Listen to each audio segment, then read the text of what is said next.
Bonjour à toutes et à tous, je suis très content d'être là. De beaux applaudissements pour Loïc, donc un peu de pression, mais on va essayer d'être au niveau, voire peut-être même de faire mieux, qui sait, peut-être possible.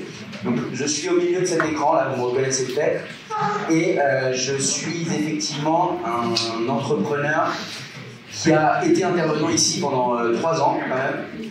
J'ai pas fait cette école, mon frère a fait le MLV, moi j'ai fait l'ESCAP. Qui connaît l'ESCAP? Ok, c'est un peu l'équivalent de l'EMLV, mais avec un autre concours. Et j'ai 28 ans. Je suis pas beaucoup plus vieux que certains d'entre vous, je pense. On a peut-être même un âge proche du mien, voire plus, qui sait. Et je suis là 35 minutes, donc je vais essayer d'être efficace, que ce soit didactique, que vous puissiez poser vos questions à la fin s'il y en a. Je ne sais pas s'il y en a qui me connaissent, qui ont peut-être redoublé de l'année dernière, mais je pense pas. Sûr que non. Ok, bravo. Et voilà, donc l'idée c'est que je vous présente rapidement ce que je fais, parce que c'est une start-up comme une autre, donc vous allez me dire si c'est un sujet qui vous intéresse ou pas. Je sais qu'il y en a qui sont quand même à la recherche de stages, d'opportunités. Nous on recrute pas mal, je vous en parlerai également après. Ah, super. Du coup, merci encore d'être là. Moi, ça me fait très plaisir, même si le temps nous est un peu compté. Donc la boîte que j'ai cofondée avec mes chers associés Augustin, François et Antoine s'appelle WeLive.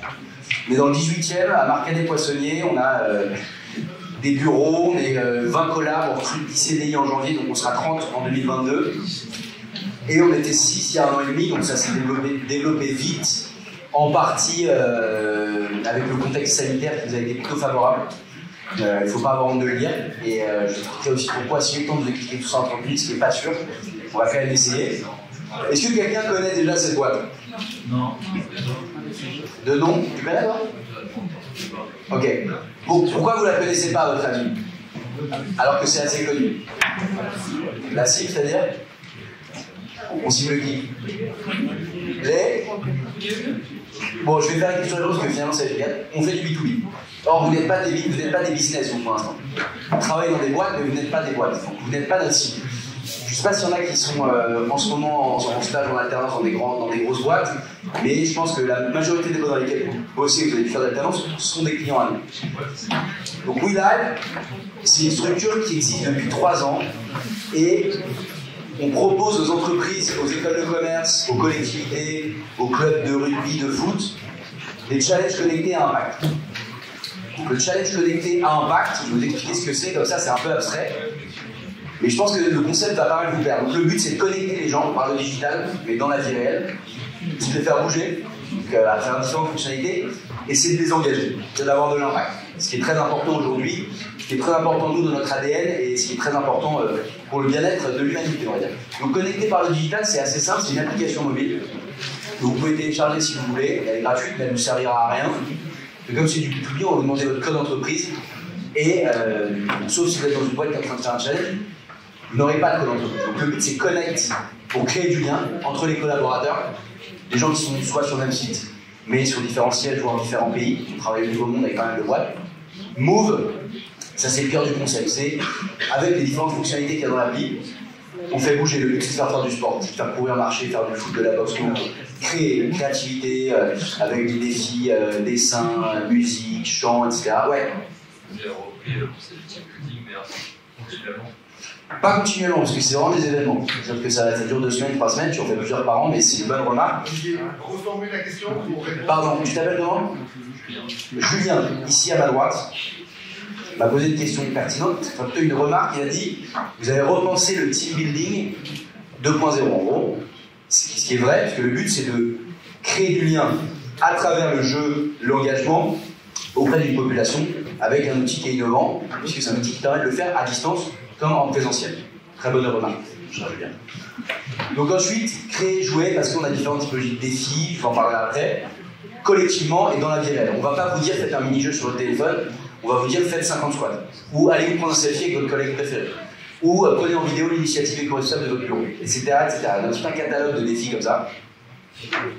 Et engage, engager sa communauté pour transformer son discours en impact, c'est dire à Total, ok, Total, tu as un budget associatif de 100 000 € par an, plutôt que de le donner et faire un emailing en interne pour dire bravo à tous, grâce à vous on a donné 100 000 €, challenge les collaborateurs et dis-leur si tous ensemble vous faites un tour du monde digital avec le Podomètre, ou si vous faites 1000 défis squats sautés ou ce que vous voulez, bah nous total, grâce à vous, on va filer 100 000 € à l'UNICEF. Du coup, on matérialise et on engage les collaborateurs dans la démarche RSE des entreprises. RSE, est-ce que vous savez ce que ça veut dire? Responsabilité sociétale. Attends, ils savent forcément ce que ça veut dire. Qu'est-ce que ça veut dire RSE? Qui sait? Parce que là, quand même, ça fait partie du programme. Hein, donc, ça m'inquiéterait, quoi. Ça m'inquiéterait beaucoup. Responsabilité sociétale des entreprises, ok? J'ai une question, Olivier. Je vais me permettre de t'interrompre de temps en temps. Tu as dit que tu étais B2B. Est-ce que ça veut dire que dans les entreprises avec lesquelles tu travailles, potentiellement, certains des alternants qui sont dans la salle ou certains des stagiaires qui seront bientôt en entreprise pourraient être intéressés par tes services? Alors, effectivement, on est B2B, tous. Ça veut dire qu'en gros, l'utilisateur final, c'est vous. Qui est en ce moment dans une grosse boîte en alternance? Où j'en connais qui vont vendre des challenges. Bon, dans ça, on en parlera après. C'est pour ça que je suis là aussi, d'apprendre. Qui bosse chez Total, par exemple? Qui bosse chez Schneider, qui bosse chez BNP, qui bosse chez Crédit Agricole. Voilà, ça c'est des clients, on en parlera plus tard.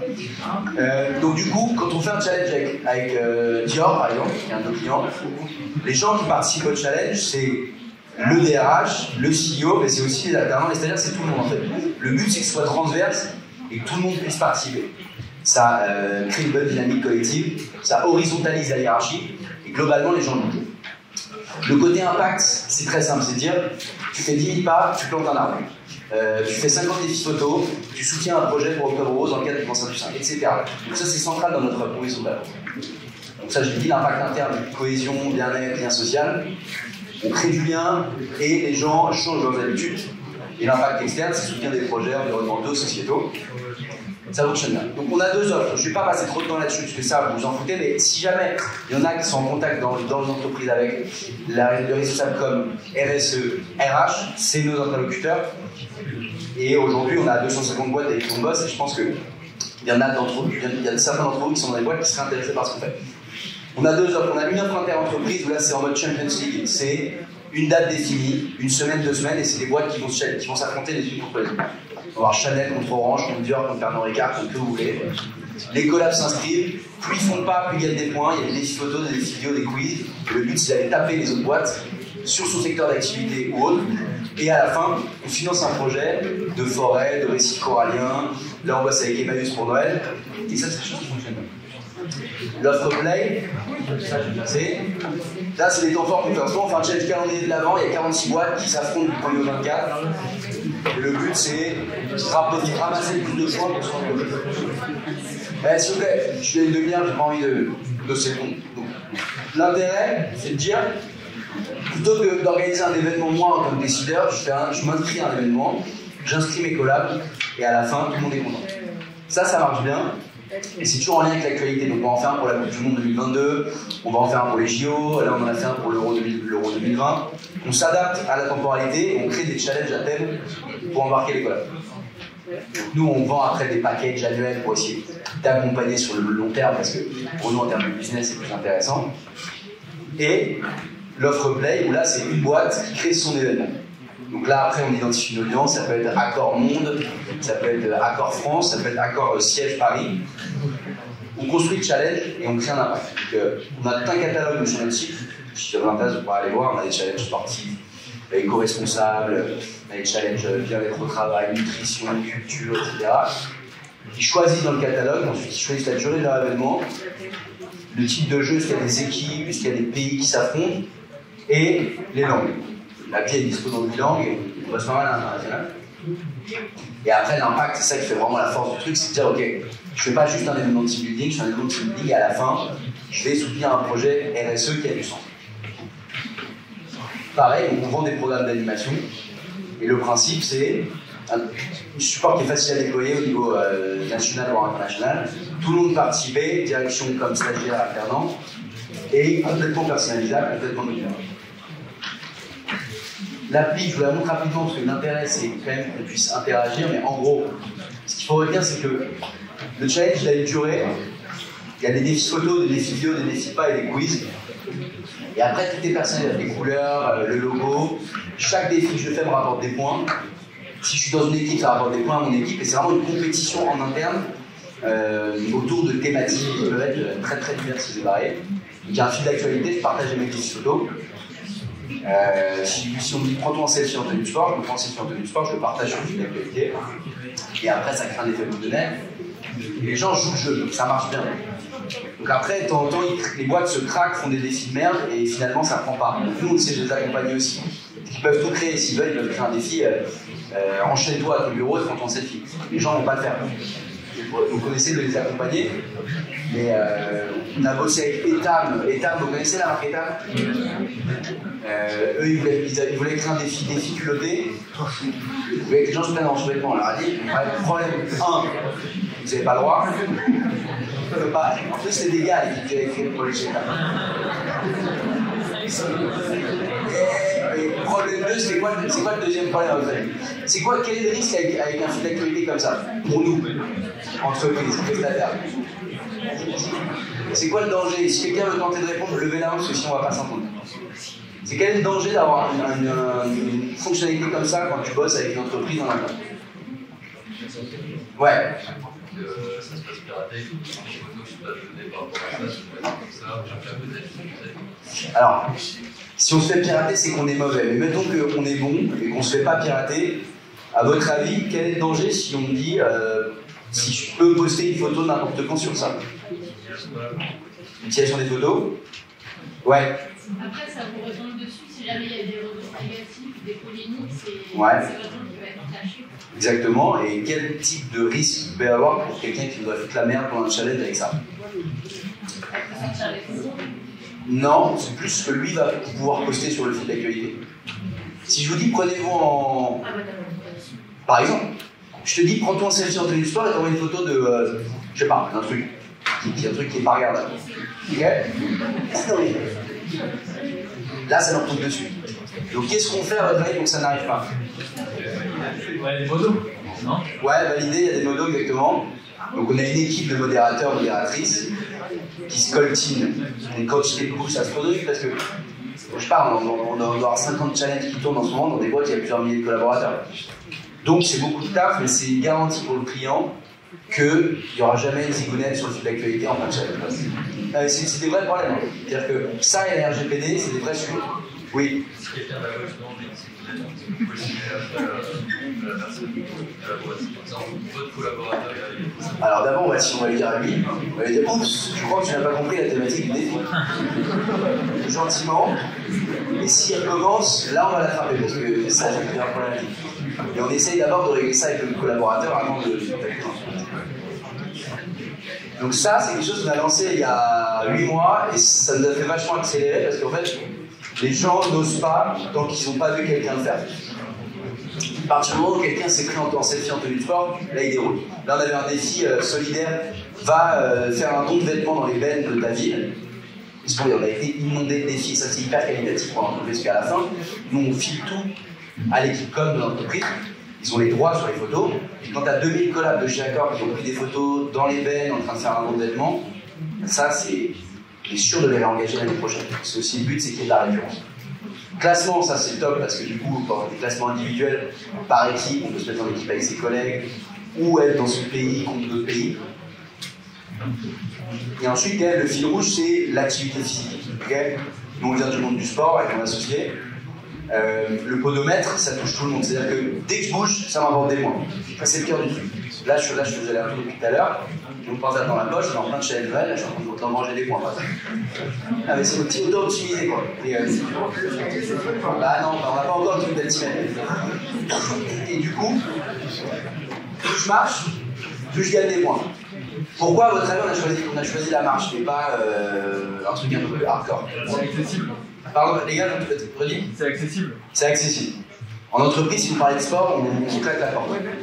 Si vous parlez d'activité physique, de prévention des PMS, de bien-être, là, on ne vous l'est pas.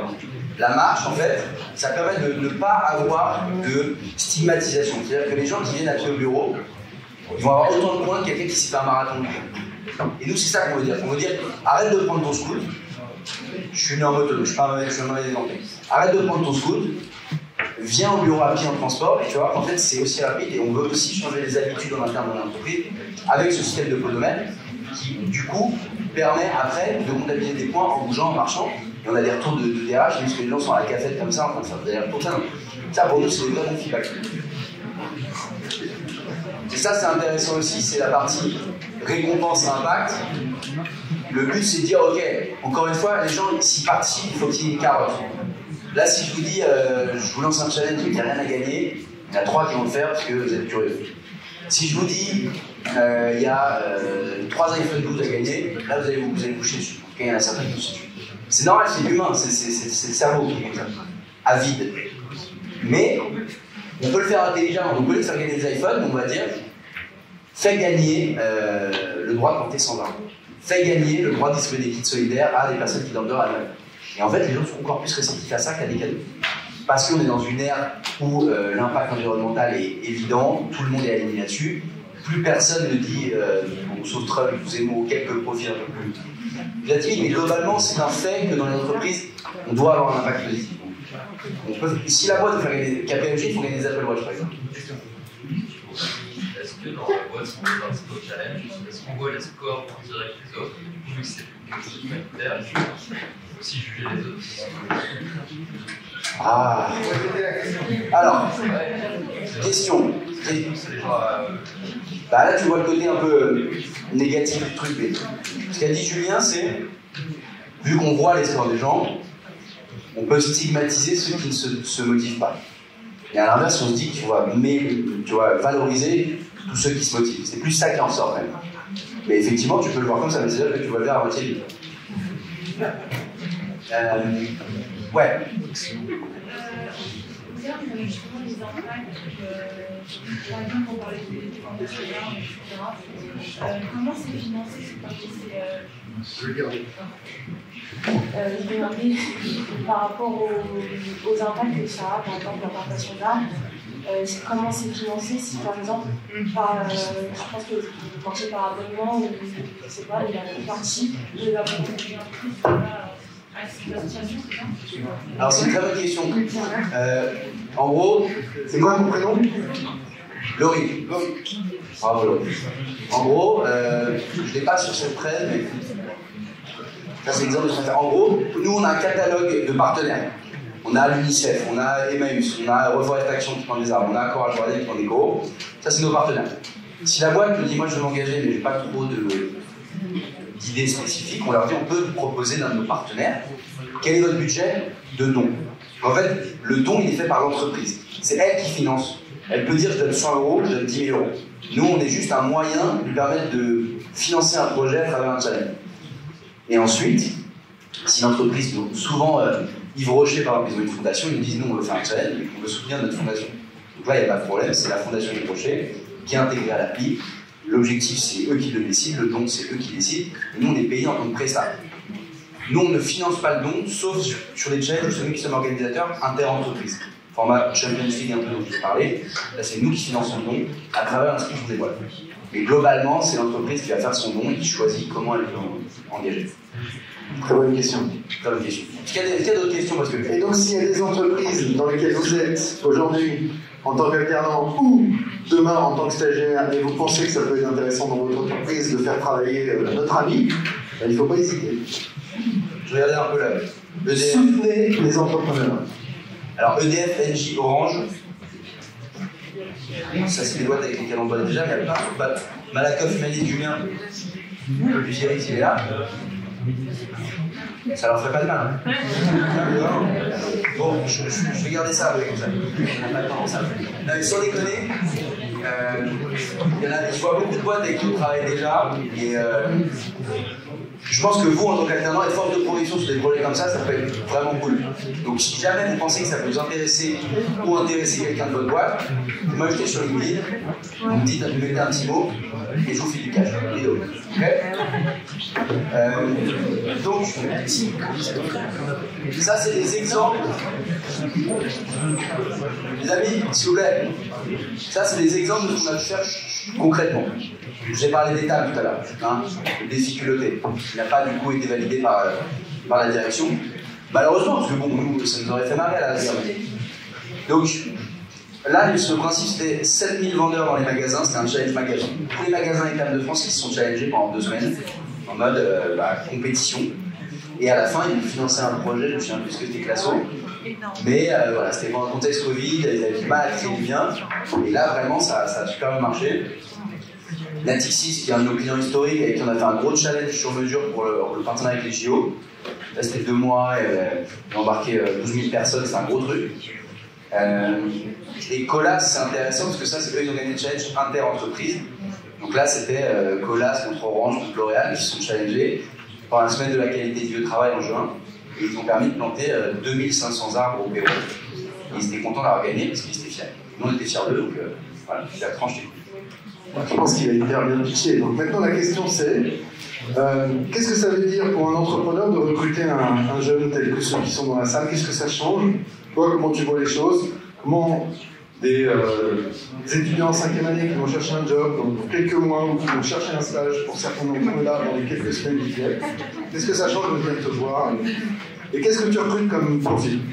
Alors, c'est pour ça que c'est intéressant qu'on se voit maintenant parce que nous, on était 8 en novembre 2020. Là, on est 23 et on sera 33 en janvier. Ça s'est développé très vite cette année. Et en fait, moi, je suis passé de sales. En fait, moi, je suis CEO, mais j'étais sales. Là, je fais plus de sales. On a une équipe de sales, une dizaine de personnes.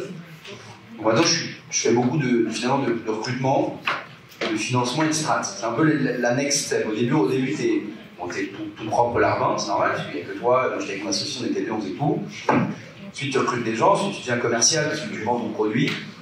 Donc pendant l'année dernière, par exemple, c'est nous qui faisons toute la partie commerciale avec Augustin. Ça a duré combien de temps cette étape de création de la boîte, jusque ça donne des idées un peu à ceux qui nous écoutent? Alors, en fait, c'est pas un très bon c'est un peu atypique parce que moi j'ai fait l'escarpe, ok?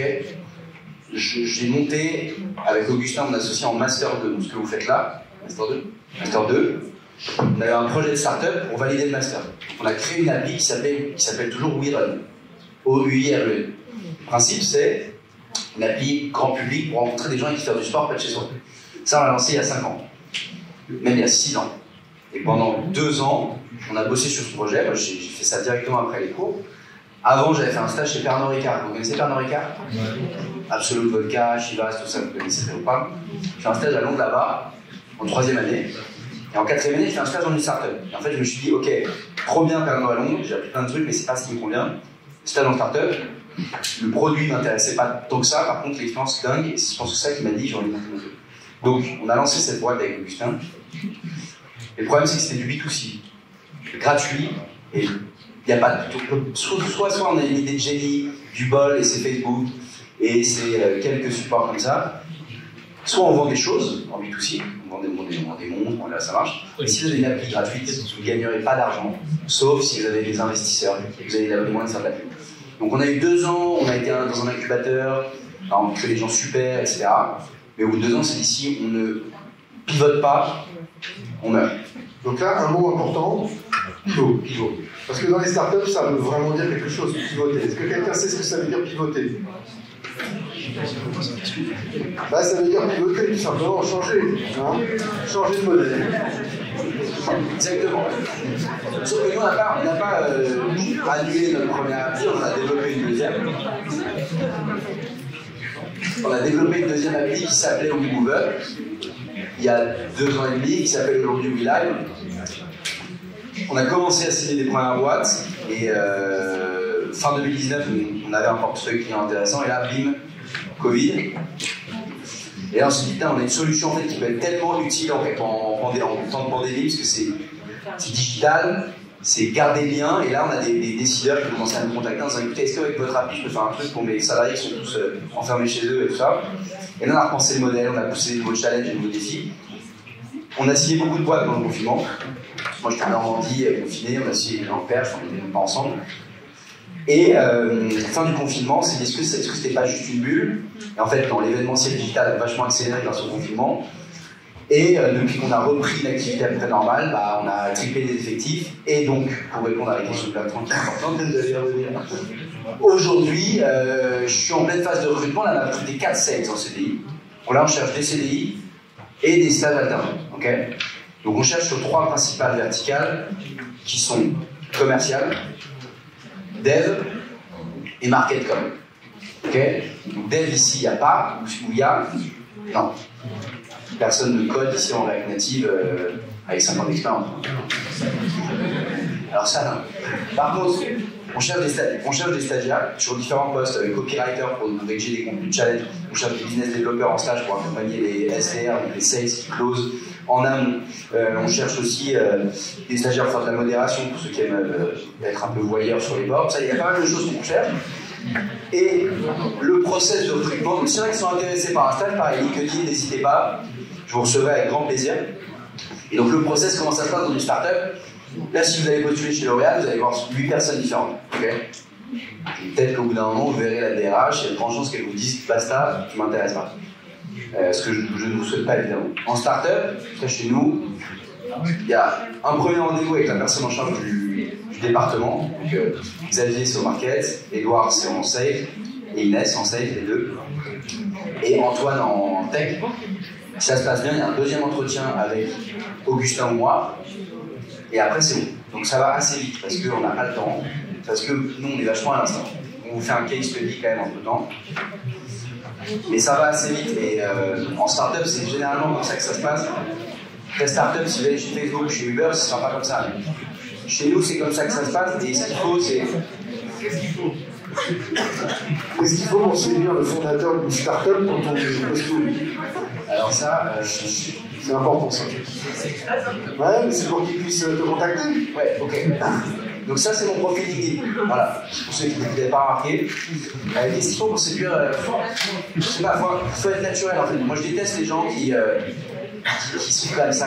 Venez comme vous êtes, comme Odomac. Évidemment, avec une attitude recevable, mais moi, je préfère les gens atypiques qui ont des choses à raconter qu'un CV et des expériences dans les grandes boîtes.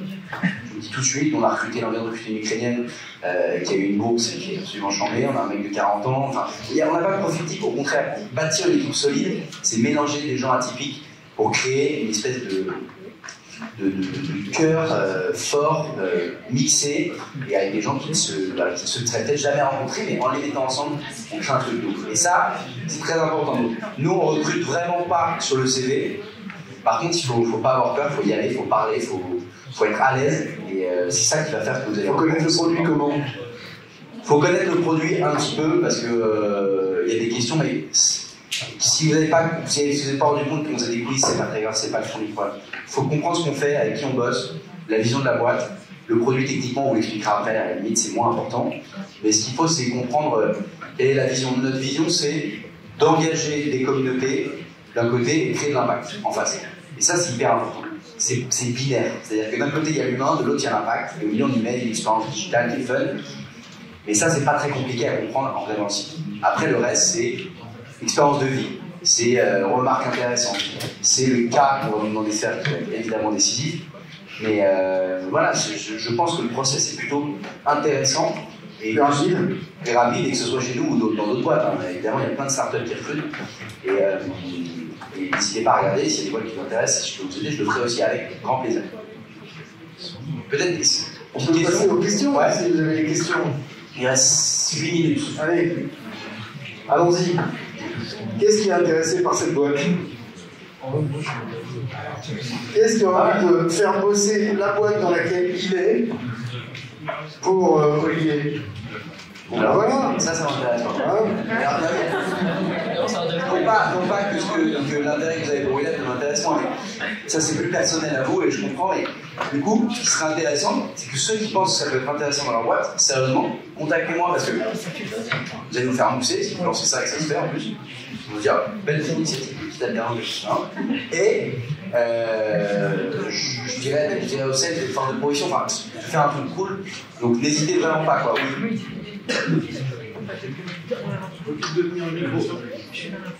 Alors moi, ça m'appelle pas intéressant, c'est que mon entreprise, ils ont bien suivi le Covid. Est-ce que c'est abordable pour eux? Je suis au jardin d'acclimatation. Ouais. Combien vous êtes? Il n'y a pas beaucoup.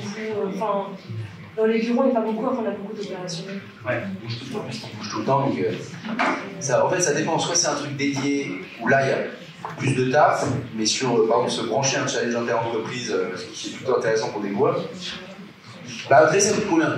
On va faire reverse question. À ton avis, c'est quoi le panier moyen? 2 semaines, un truc standard. Un challenge, 2 semaines standard.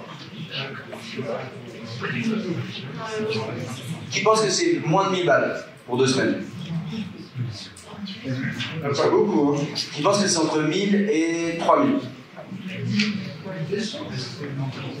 Ok. Qui pense que c'est entre 3000 et 6000? Et qui pense que c'est entre 6000 et plus de 6000? Bon, on va dire que le panier moyen, c'est, si on lisse un 13, je le sais, parce que j'en parlais tout à l'heure avec un gars de la data chez nous, c'est 6 € pour 2 semaines. Mais attention, tout de suite ça a refroidi. J'ai vu les yeux qui ont fait. Là, je parle des boîtes qui ont 3, 4, 500 salariés. Pour un jardin d'acclimatation, un truc clairement, c'est 2000 €. Pour s'inscrire à une vidéo. Non, pour avoir un challenge de 2 semaines, mais pas gros pour s'inscrire à un challenge existant avec d'autres boîtes. Pas pour avoir ton truc à toi dédié à ta communauté. Mais c'est la même expérience. Tu partages avec les entreprises. Le budget par rapport au nombre de personnes que tu peux embarquer est franchement plutôt abordable, ramené à la personne. Et les retours sont bons. Est-ce qu'il y a des entreprises qui travaillent avec toi sur la longue durée? Est-ce qu'on peut faire quelque chose qui dure, je sais pas, 6 mois, 1 an, ou on est sur des trucs vraiment courts de 9 jours? Alors oui, en fait, si vous lancez un challenge dans une boîte et que vous faites durer 1 an, au bout d'1 mois, les gens ils arrêtent. C'est ce qu'on appelle le churn, c'est les gens qui en ont marre et qui arrêtent d'utiliser. Ça, c'est linéaire, c'est valable pour tout. Donc nous, le but, c'est bien de travailler sur le long terme. Donc ce qu'on dit, c'est plutôt que de te faire un challenge de 12 mois, au bout d'1 mois, tout le monde décroche. On va te faire 4 challenges dans l'année, 4 fois 2 semaines, avec temps fort que tu choisis, sur des thématiques dédiées. Tu fais un challenge sur le bien-être en janvier, tu fais un challenge Coupe du Monde 2022 en juin, tu fais un challenge Noël en décembre. Bah, on rétro-planifie ça, on s'occupe de la com, du reporting, et en fait, on fait de l'accompagnement annuel, mais sur des micro-temps forts, où là, le taux d'engagement est élevé. Et les gens qui ont kiffé le premier challenge, pour sûr, ils vont se réinscrire au deuxième et au troisième. Et on vend du coup des packs d'animation, et ça nous permet de travailler de façon récurrente avec des grands comptes. On bosse aussi avec des startups, on bosse avec le RC Toulon, on bosse avec des collectivités, on bosse avec des écoles. Pas encore le pôle de Vinci, mais j'espère bientôt. Qui sait? Un Bertrand. Bien sûr. Et voilà. Donc, il faut qu'on trouve 6000. Non, moins que ça. Je vous ferai après, tu sais bien. Non, mais voilà, en tout cas, 2 choses. Vu que le sujet c'est quand même comment se vendre, restez naturel. Ça sert à rien de faire semblant, ça se voit. Moi je le sens direct quand quelqu'un essaie de la mettre à l'envers. Soyez vous-même, sans faire les cons non plus, mais restez vous-même parce que c'est comme ça qu'on va séduire quelqu'un. En tout cas, moi je suis comme ça. Et après, évidemment, n'hésitez pas à vous le tort, ça parle de ce que vous avez accompli, ce que vous aimez faire dans la vie. Si vous aimez des trucs chelous, dites-le. Moi je kiffe les dinosaures, les gens trouvent ça chelou, et finalement à la fin ils disent mais c'est charmé hein. Ils disent non mais c'est vrai, ouais. Pardon, 2 minutes et après le prochain vous pouvez le torpiller. Il y avait une levée de fonds pour pousser le projet ou ça? Très bonne question. Est-ce que tu as levé des fonds? Je n'ai pas levé de fonds. On a une chance qui est rare, c'est qu'on est en croissance et on est rentable. C'est-à-dire qu'en gros, les gens qu'on recrute, on les recrute avec notre autofinancement. Donc personne ne nous dit ça oui, ça non. Ça c'est une chance. Et on va essayer de garder ça encore 1 an et lever des fonds l'année prochaine. Et il y a une autre chance quand on réfléchit start-up, ça veut dire qu'ils sont aussi majoritaires dans leur capital. Ils n'ont personne dans leur capital qui vient les perturber. Et si tu n'as pas levé de fonds, comment tu as fait au début pour développer ton application? Alors au début on a mis un peu de thunes chacun, on a dû mettre en tout 40 000 € à 4. Non mais c'est de l'argent, moi je bossais pendant mes études, j'avais un peu d'argent de côté. On a mis 10 000 € chacun, ça nous a permis d'externaliser la première version de l'appli. Et après, on a recruté, on a filé des parts à 2 gars qui sont aujourd'hui nos associés, qui sont des devs. Donc l'appli, elle nous a coûté finalement, à part ce qu'on a eu au début, on n'a jamais réinjecté d'argent. Et ensuite, on ne s'est pas payé pendant 2 ans et demi surtout. On bossait à côté, moi j'étais intervenant à l'ESCA, ici, aussi, hein. C'est aussi grâce à vous qu'on en est là. Donc, il ne sera pas à 6 000 de chèque, ça sera à 2. Ouais, ok, ça marche, c'est vendu. Ouais. Donc ça c'est important parce que c'est la vie d'entrepreneur. Hein. La vie d'entrepreneur, c'est mettre un peu d'argent à la base, ça c'est clair. C'est de savoir comment on partage, avec qui, avec des associés, avec des devs, avec des gens dans l'entreprise, et savoir qu'on va travailler en partie sans se payer pendant une partie du temps. Voilà. Et on a eu la chance de ne pas pouvoir se payer, tout le monde ne peut pas le faire, mais voilà, il y a toujours des moyens de gagner de l'argent à côté, on n'est pas à temps plein des. T'as une question?